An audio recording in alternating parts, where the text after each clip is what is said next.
Tre doni per Babbo Natale è la storia di Natale che parla di questo bambino che si chiama Nicola che decide di partire per andare al Polo Nord perché vuole assolutamente conoscere Babbo Natale, ma lui non si fa mai vedere. Ma siccome è un bambino molto gentile, farà degli incontri e riceverà dei doni grazie proprio alla sua gentilezza, che a sua volta questi doni saranno regalati a Babbo Natale. E così si scoprirà come mai Babbo Natale può volare con la slitta e le renne, come mai Babbo Natale riesce a consegnare tutti i doni in una sola notte e come mai non si fa scoprire da nessuno.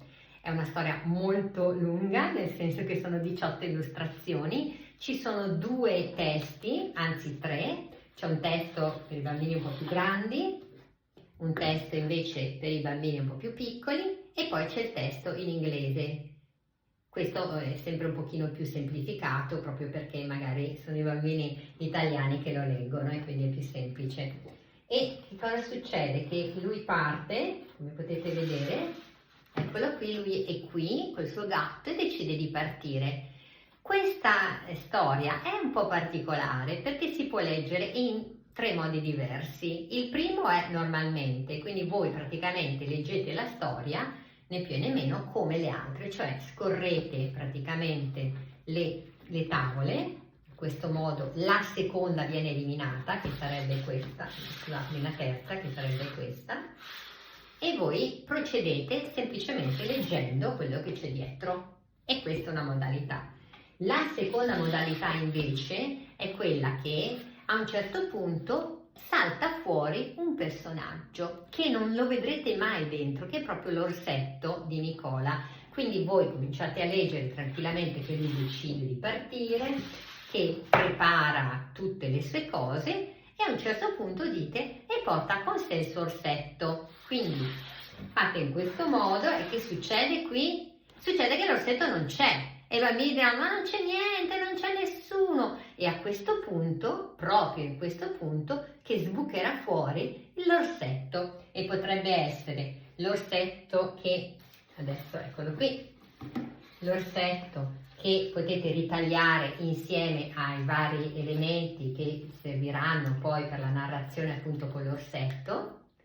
Oppure potete utilizzare anche un orsetto di peluche che avete voi. Quindi a un certo punto questo orsetto salterà fuori e voi potete interagire con i bambini attraverso questo orsetto. La modalità di narrazione è semplicemente quella, diciamo, in cui uno legge e un'altra persona, un altro educatore, un'altra maestra può praticamente animare oppure lo può fare solo una persona. Quindi salta fuori l'orsetto, eccolo qui, che sbuca da dove volete voi, insomma, no? Poi potete anche avvicinarvi ai bambini, se è un burattino lo potete muovere, quindi diventa ancora più espressivo e via via che la storia si snocciola, questa è la stellina, ecco qui la stellina che è incastrata tra i rami, a un certo punto se ne accorge l'orsetto e quindi sarà l'orsetto a dire a Nicola, Nicola guarda, non vedi che c'è la stellina che è incastrata, aiutala tu, dai, vai su, vai su, vai su. Qui potete, se siete,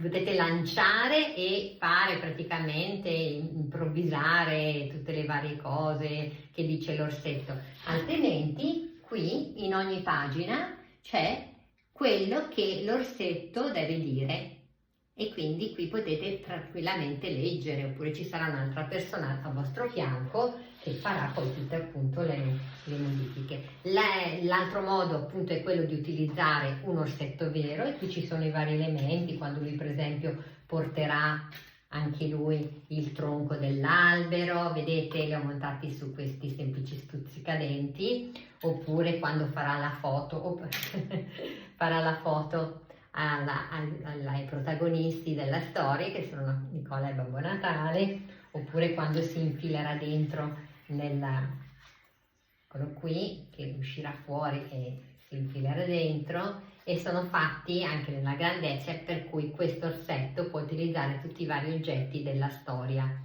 che ripeto potete anche tranquillamente utilizzare senza la parte della narrazione, però secondo me aggiunge veramente tanto, è molto interessante.